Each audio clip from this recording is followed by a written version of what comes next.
ESPN has decided that the year 2024 actually did exist. So often this season, whether it was the draft, All-Star game, so often they were comparing this year's numbers to 2023's numbers. Oh my gosh, but it's up if you compare it to 2 years ago. Well, it's down if you compare it to last year. A constant back and forth that we had with ESPN all season long. And you know what? Finally, we did it, folks. We did it. Yes, give yourselves a round of applause. ESPN has finally understood that they can't dance around this anymore. Just hold the L with 2024 and then just compare it to accept your L and then go and say all the positive things that you want to say after. No shame in that. No shame in that. ESPN just dropped a ratings bombshell that has the WNBA scrambling for damage control. After months of dodging, cherry-picking numbers, and playing hide-and-seek with viewership data, the worldwide leader in sports finally admitted what everyone already knew. The WNBA lost a staggering majority of its fan base the moment Caitlin Clark disappeared from their television screens. The 2025 WNBA Finals averaged 1.5 million viewers. Sounds decent, right? Wrong. Here's where it gets absolutely wild. Last year's finals with Clark pulled in 1.6 million viewers using the old measurement system. This year, Nielsen upgraded everything. They added smart TVs, set-top boxes, and expanded out-of-home viewing to cover 100% of markets. Every single upgrade was designed to pump up these numbers. Think about that for a second. The WNBA had every possible advantage baked into the system, and they still couldn't beat last year's natural performance. It's basically Barry Bonds on steroids hitting fewer home runs than a clean Aaron Judge. The comparison is absolutely brutal, but the real kicker comes next. ESPN spent the entire 2025 season playing a shell game with viewership data. Last year they put it all out. This year, very selective on the certain numbers that they made available to the public. We have to wait for ESPN to report it now. We have to wait for these networks to report it now. They don't give it to sports media anymore. They don't give it to TV ratings guy. They don't give it to any of these other programs anymore. Now they just gonna keep it close to the vest, sit behind the scenes, fluff up their numbers as much as they can, and then finally release something to us. They would compare 2025 numbers to 2023, conveniently skipping over last year's Caitlin Clark explosion. When that strategy failed, they would release one game out of 4. Sometimes they would drop NBA TV numbers while hiding ABC ratings completely. The pattern became so obvious that even casual observers started calling it out. Sports analysts began questioning why ESPN suddenly became so secretive about ratings. The answer is now crystal clear. They were buying time to figure out how to spin a complete disaster. Now here's the part that should terrify WNBA executives. Nielsen's new methodology wasn't just a minor tweak. They captured viewing situations that were never counted before. Smart TVs in bars, set-top boxes in hotels, out-of-home viewing that previously fell through the cracks. All of this infrastructure was specifically designed to inflate viewership numbers. After implementing all these measurement advantages, the WNBA squeezed out a pathetic 5% increase. If you applied this year's measurement system to last year's games, the 2025 postseason would show double-digit percentage drops. 2025 WNBA Finals averaged 1.5 million viewers, second most watched on ESPN, behind only 2024. Oh yeah. Finals are down this year. How does that look, WNBA? How does that look? Think about it, folks. How does that look? They are already trending downwards. When it comes to finals that aren't involving Caitlin Clark, the numbers are already pointing downwards. And it was a sweep. Oh goodness. But in the WNBA's case, but guys, You had A'ja Wilson, the face of the league. ESPN can technically claim victory with their 5% bump, but they changed the rules mid-game to get there. The most damning part? Game 1 of the 2025 finals opened with 1.9 million viewers. Then something happened that should keep league officials awake at night. 500,000 people watched the first game and decided they were done. They sampled the Clark free product and immediately checked out. Let's dig deeper into this viewership catastrophe. Game 2 crashed to 1.2 million viewers. Game 3 barely recovered to 1.3 million. The closeout Game 4 managed 1.44 million. This wasn't just a small dip. This was a full-scale audience evacuation happening in real time. Compare that trajectory to last year's finals and the difference becomes absolutely devastating. The 2024 finals built momentum with every single game. Game 1 started at 1.1 million viewers. Game 2 jumped to 1.34 million. Game 3 hit 1.4 million. Game 4 reached 1.7 million. The series deciding Game 5 exploded to 2.2 million viewers. Each game gained audience as people told their friends and casual fans tuned in. The series became a cultural event that transcended sports. But here's what makes 2025 even more embarrassing. You see? That's actual growth, even with the new metric system, even with the new counting system that Nielsen has implemented. 5%, not real growth. 30%, okay, I could say, okay, that's some growth right there. Because if you compare that to last year, it's still probably an increase. But if you compare the postseason using last year's ratings metrics, that's down. But we move on. Let's take a look. We have Game 1 of the 2025 finals giving you 1.9 million viewers. You have Game 2, Game 3 giving you 1.2 and 1.3 down from last year's. And then Game 4. This year's finals bled viewers with every game despite having A'ja Wilson, the 3-time MVP and supposed face of the league. The year-over-year numbers from 2024 tell an incredible story. Game 1 was up 57%. Game 2 skyrocketed 115%. Game 3 jumped 112%. Game 4 increased 88%. The championship-clinching Game 5 was up a mind-blowing 142% from the previous year's closeout game. Those aren't normal growth patterns. Those aren't incremental improvements from better marketing or scheduling. Those are seismic shifts in public interest, and they all happened during one specific finals series featuring one specific rookie named Caitlin Clark. Now get this twist. The WNBA spent all of 2025 trying to prove they didn't need Clark. They pushed narratives about parity and depth. They acted like her absence from the finals was actually a good thing because it would showcase the league's overall talent. League officials practically celebrated the opportunity to prove their point. The audience responded by abandoning ship in record numbers. Not only that, but they did it immediately and decisively. This wasn't a gradual decline over months or seasons. This was instant rejection from viewers who gave the product a fair chance and walked away unsatisfied. The most brutal part comes from understanding who these 500,000 missing viewers actually were. These weren't hardcore haters who never gave women's basketball a chance. These weren't people who refused to watch from the beginning. These were curious fans who tuned in for Game 1, evaluated what they saw, and consciously chose not to return.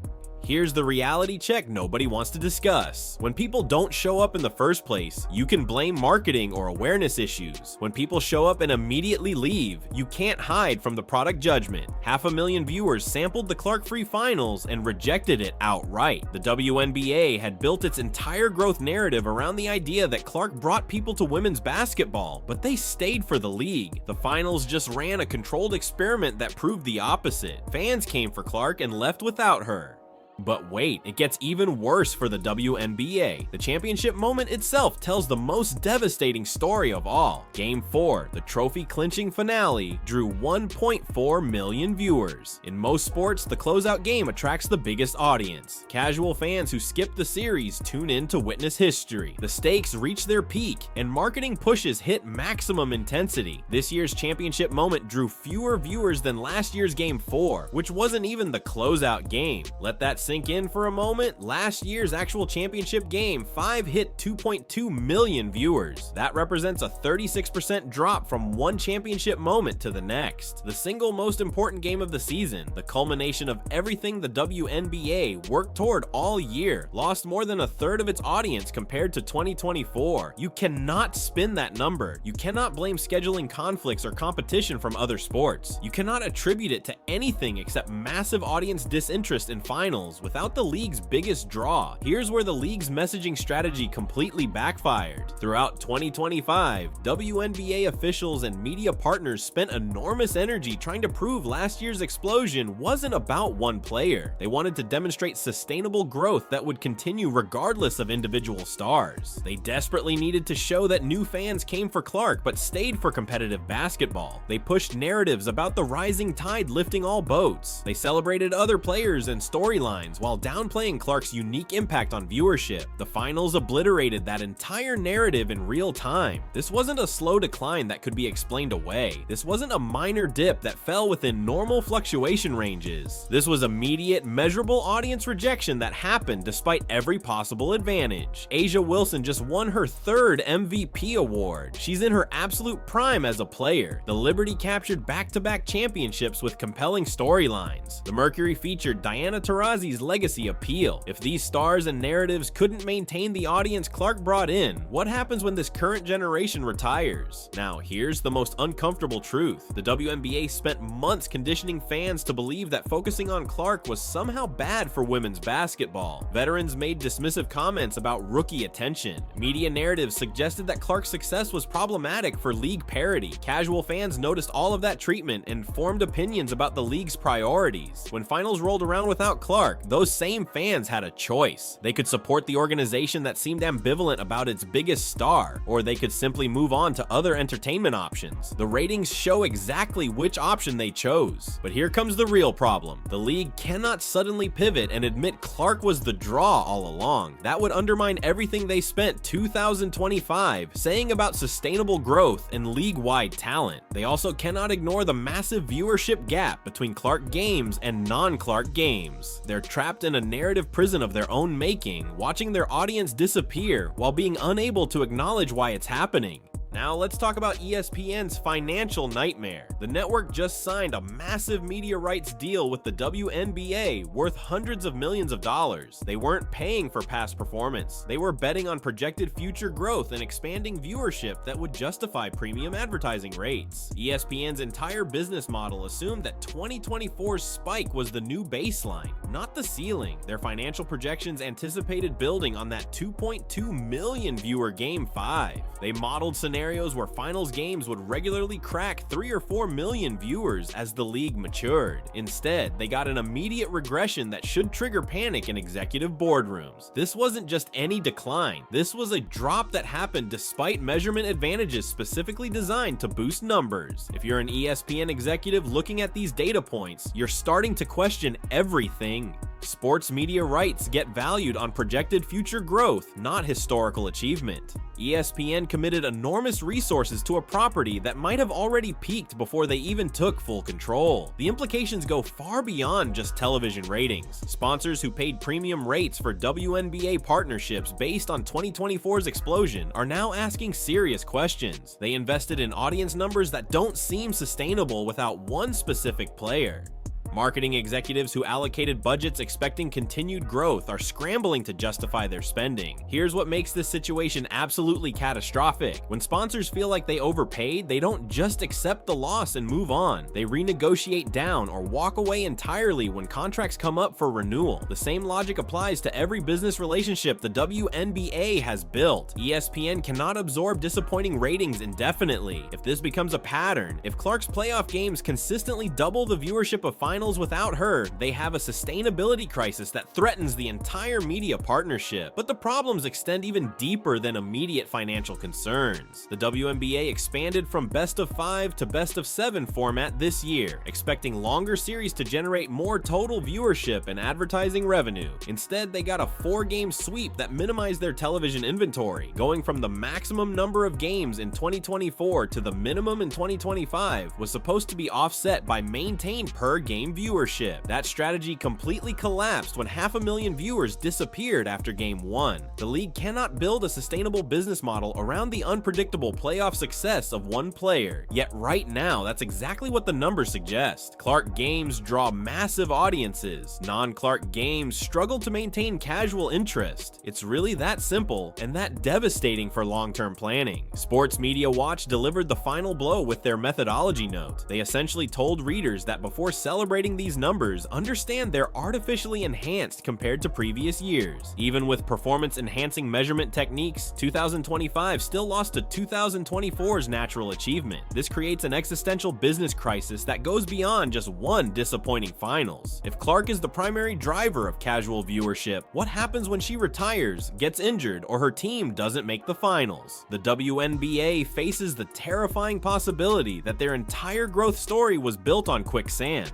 The league now faces an impossible choice that could determine its entire future. They can continue pretending that last year's explosion was about overall league growth, or they can admit that one rookie fundamentally changed everything. Neither option leads anywhere good for long-term sustainability. If they keep pushing the narrative that Clark wasn't the primary driver, they'll keep losing audiences who can see through the obvious spin. But here's the brutal catch. If they acknowledge Clark's unique impact, they're admitting their entire business model depends on one player who might not even make the playoffs every year. The WNBA fatigue argument reveals something even more damaging than poor ratings. It suggests the league burned through goodwill with casual fans by mishandling their biggest star. Those millions of new eyeballs Clark brought to women's basketball showed up with genuine curiosity and open minds. Then they watched how veterans treated the rookie. They saw physical play that bordered on targeting. They heard dismissive comments about Clark's impact being bad for the sport. They witnessed constant attempts to diminish her achievements and minimize her influence on viewership. When finals arrived without Clark, those same casual fans remembered everything they observed about the league's priorities. They made a conscious decision with their television remotes, and the numbers reflect their judgment. Now consider what this means for player development and league culture. If the WNBA continues losing audiences without Clark, veteran players who criticized her arrival will face decreased salaries, smaller endorsement opportunities, and reduced media attention. Their resistance to embracing the league's biggest draw directly hurt their own financial futures. The most successful sports leagues understand that rising stars lift everyone's earning potential. The NBA doesn't try to diminish LeBron James or Stephen Curry because they know superstars create opportunities for role players. The WNBA took the opposite approach and is now paying the price. Future rookies will notice how the league treated its most marketable player. Top college prospects might think twice about entering a professional environment that seems hostile to individual success and mainstream attention. Meanwhile, ESPN sits in boardrooms trying to figure out how to salvage their massive investment. They cannot simply wait and hope that another Clark-level star emerges organically. Lightning doesn't strike twice in the same place, and betting hundreds of millions on random chance isn't a sustainable business strategy. The network faces the uncomfortable reality that they might have bought the WNBA at its absolute peak value. Every future negotiation will get compared to these disappointing 2025 numbers. When contract renewals arrive, ESPN will have concrete evidence that audience interest drops dramatically without specific star power. This creates a death spiral scenario where declining viewership leads to reduced investment, which leads to worse production values and marketing support, which leads to even lower viewership. Breaking that cycle requires acknowledging uncomfortable truths about what actually drives casual fan interest. The bottom line couldn't be clearer. 500,000 people gave the Clark-free WNBA Finals a chance and immediately walked away. They weren't asking for perfection. They were looking for entertainment value that justified their time investment. The league failed that basic test spectacularly. Until the WNBA honestly confronts why audiences prefer Clark games over everything else they offer, they'll keep losing the mainstream attention that could transform women's basketball into a sustainable business. The ratings don't lie, and neither do the viewers who decided they had better things to watch. If you enjoyed this breakdown of the WNBA's viewership collapse and want to see more honest sports analysis that cuts through the spin, smash that subscribe button and let's keep exposing the truth together.